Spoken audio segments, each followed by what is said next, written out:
Sabay-sabay po nating basahin ang Aklat ng Mga Gawa, chapter 1, verses 1 to 26.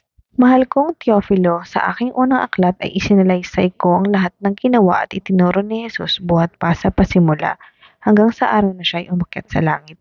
Bago siya umakyat, ang mga apostol na kanyang hinirang ay pinagbilinan niya sa pamamagitan ng kapangyarihan ng Espiritu Santo. Sa loob ng 40 araw pagkatapos ng kanyang pagkamatay, maraming ulit siyang nagpakita sa kanila at pinatunayan niyang siya'y talagang buhay. Siya'y nagpakita sa kanila at tinuruan niya tungkol sa paghahari ng Diyos. Samantalang siya'y kasama pa nila, pinagbilinan sila ni Jesus, "Huwag muna kayong aalis sa Jerusalem. Sa halip, hintayin ninyo roon ang ipinangako ng Ama na sinabi ko na sa inyo." Si Juan ay nagbautismo sa tubig, ngunit di na magtatagal at babautismuhan kayo sa Espiritu Santo. Nang muling magkatipon si Jesus at ang mga alagad, nagtanong sila kay Jesus, "Panginoon, itatatag na po ba ninyong muli ang kaharian ng Israel?" Sumagot si Jesus, "Ang mga panahon at pagkakataon ay tinakda ng Ama sa kanyang sariling kapangyarihan, at hindi na kailangan pang malaman ninyo kung kailan iyon.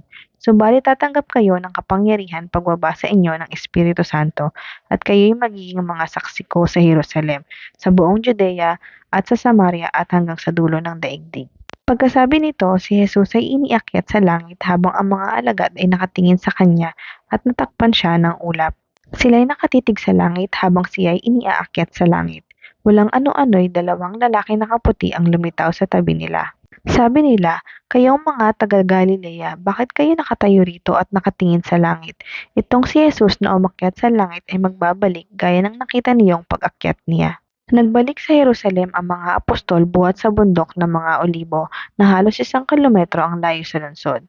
Pagdating sa bahay ng kanilang tinutuluyan, umakyat sila sa silid sa taas. Sila'y sina Pedro, Juan, Santiago, Andres, Felipe, Tomas, Bartolome, Mateo, si Santiago na anak ni Alfeo, si Simon na makabayan at si Judas na anak ni Santiago.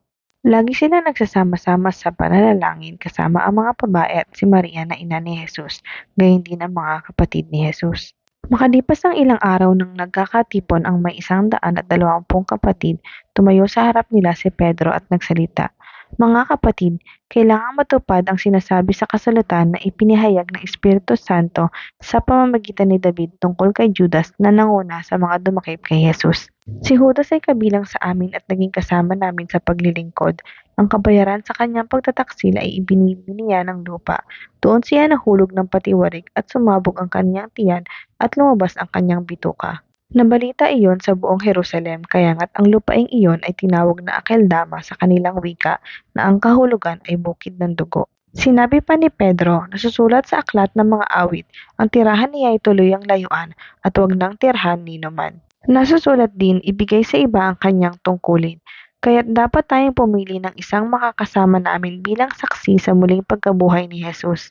Kailangang siya ay isa sa mga kasama namin sa buong panahong kasama kami ng Panginoong Jesus, mula nang bautismuhan ni Juan si Jesus hanggang sa siya'y iniakyat sa langit.